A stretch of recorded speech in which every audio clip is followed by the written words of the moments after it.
என்னென்னா ஒரு வேடன், அந்த வேடன் வந்து அவருடைய மனைவி வந்து கர்ப்பமாக இருக்காங்க. அவங்கள வீட்டில் விட்டுட்டு அவன் வந்து வேட்டையாடுறதுக்காக போகிறான். என்னென்னா இப்போ அடுத்து ஒரு வேட்டையாடி நீங்கள் வந்து உணவு கொண்டு வந்தால் தான் மனைவி மக்களுக்கு அவரால் சாப்பாடு கொடுக்க முடியும். சரி, ரொம்ப தூரமாக தேடிட்டு போயிட்டுருக்காரு, ஒன்றும் கிடைக்கல. சரி, நம்ம வந்து ஒரு ஏதாவது மரம் மேலே ஏறி உக்காந்து கூட வெயிட் பண்ண எதனா வரோம் நம்ம வேட்டையாடலான்னு ஒரு மரத்து மேலே ஏறி உக்காடுறான். அவன் வேடன், அவனுக்கு வந்து சாமி பற்றியோ இல்லை லிங்கம் சிவபெருமான் பற்றி எந்த புரிதலும் இல்லை அந்த டைமில். அப்போ வந்து அவன் தற்செயலாக ஏறின மரம் எதுன்னு பார்த்தீங்கன்னா வில்வ மரம். சரிங்களா? அந்த வில்வ மரத்து கீழே ஒரு லிங்கம் இருக்குது. யாரோ வழிபட்டுருக்காங்க, அந்த லிங்கம் இருக்குது. இவன் அதை கவனிக்கலை. வில்வ மரத்தை உக்காண்ட்ருக்கான். எந்த ஒரு உயிரினமும் அங்கே வரலை. அவன் வேட்டையாடுறதுக்கு போர் அடிக்குது. அதனால் இலையை பிச்சு பிச்சு கீழே போட்டுட்ருக்கான். அது ஸ்டார்ட் ஆகும்போது சிவராத்திரி. சரிங்களா? அவன் இலையை பிச்சு பிச்சு போட அது வந்து லிங்கத்து மேலே விழுந்துக்கிட்டே இருக்குது. இது வந்து முதல் கட்ட பூஜை வந்து நிறைவேறதா ஒரு ஐதீகம் வந்துடுது. சரிங்களா? ஸோ கொஞ்சம் நேரம் பொறுத்து பார்த்திங்கன்னா ஒரு பெண்மான் வருது. அதேமாதிரி அந்த பெண்மான் வந்து ஒரு கர்ப்பமான பெண்மான் வருது.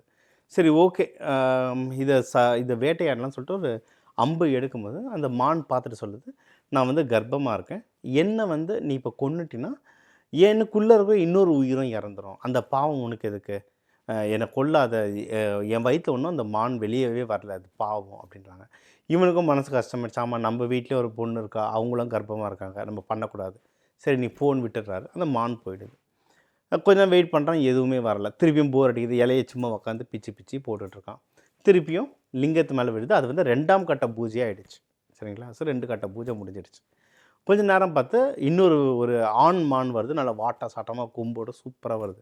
அவனுக்கு ஓகே, சூப்பராக ஒரு மான் வந்திருக்கு, இதை அடித்தோன்னா ஒரு 3 நாளைக்கு இதுவே போதும் அப்படின்ட்டு எடுக்கிறான். அப்போ அந்த மான் பார்த்துட்டு சொல்லுது, இது வெயிட் பண்ணு, என்னுடைய ஒய்ஃப், என் பெண்மானுக்கு வந்து கர்ப்பமாக இருக்குது, தண்ணி குடிக்க வந்தது, ரொம்ப நேரமாக காணோம், அதை தேடிட்டு வந்தேன், நான் அதை போய் காப்பாற்றுறேன், நான் இல்லைன்னா அதை யார் காப்பாற்றுவா, புலி ஏதாவது வந்து அடிச்சிடும், அதனால் எனக்கு கொல்லாத ப்ளீஸ், நீ ஒரு ஆண் தானே, உனக்கு புரியாதா அப்படின்னு கேட்டிருக்கு.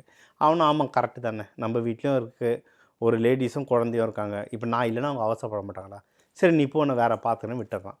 திருப்பியும் வெயிட் பண்ணுறான், போர் அடிக்குது, இலையை பிச்சு பிச்சு போடுறான், லிங்கத்து மேலே விழுது.